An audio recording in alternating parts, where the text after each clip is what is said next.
है। तो उस समय मिथिला की मिट्टी, उससे कैसी फसल होती है, साक्षात जगत जननी भगवती जानकी प्रकट होती है।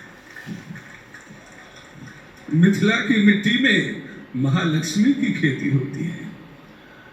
तो ऐसी मिथिला, ऐसी मैथिली और ऐसे मैथिली पति का स्मरण कितने सौभाग्य का विषय है।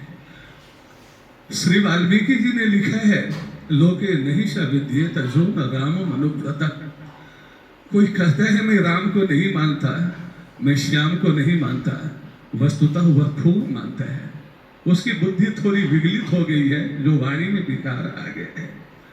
क्योंकि श्री वाल्मीकि जी आदि का उद्घोष है कि संसार में मनुष्य को कौन कहे, चराचर कोई ऐसा प्राणी नहीं है जो भगवान श्री राम का अनुव्रत न हो, भगवान श्री राम का स्मरण न करे। और हम मिथिला वाले कितने सौभाग्यशाली हैं। हम तो केवल भारत भूमि में नहीं, केवल पृथ्वी में नहीं, अनंत अनंत ब्रह्मांडों के नायक, अनंत अनंत ब्रह्मांड में हम जहां भी जाए वहां हमारी बेटी मिलेगी, वहां हमारे दामाद मिलेंगे, वहां हमारी बहन मिलेगी, वहां हमारे बहनोई मिलेंगे, वहां हमारी बुआ मिलेगी, वहां हमारे फूफा मिलेंगे। यह मिथिला का एक दिव्य भाव है। और अभी हमारे श्री माधवी मधुकर धारी ने तो आनंद कर दिया।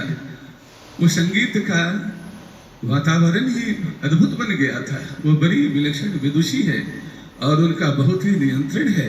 संगीत केवल मनोरंजन का साधन मात्र नहीं है। मन का तो रंजन होता ही है, हृदय का रंजन होता है, मस्तिष्क का रंजन होते हैं।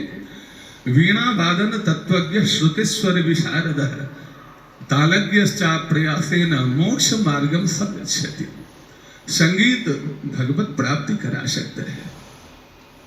संगीत के ग्रंथ में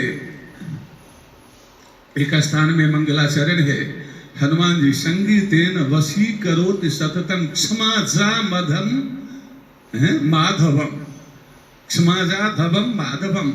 हनुमान जी संगीत से ही अपने स्वामी को प्रसन्न करते थे। संगीत की ऐसी तान छोड़ते थे जो स्वामी गदगद हो जाते थे, अश्रु प्लावित होते रहते थे, नेत्रों से प्रेमाश्रु बहते रहते थे। इसीलिए तो एक अद्भुत दृश्य, महाराज जी भी तानपुरा बजाते हैं और वैसे ही मग्न हो जाते हैं। संगीत शास्त्र में कहा गया है, संगीतास्ते नादाभेस्तु परंपरम न जानाति सरस्वती। नाद रूपी, संगीत रूपी जो समुद्र है, उसका पार सरस्वती भी नहीं पाई है, अभी तक नहीं पा सकी है।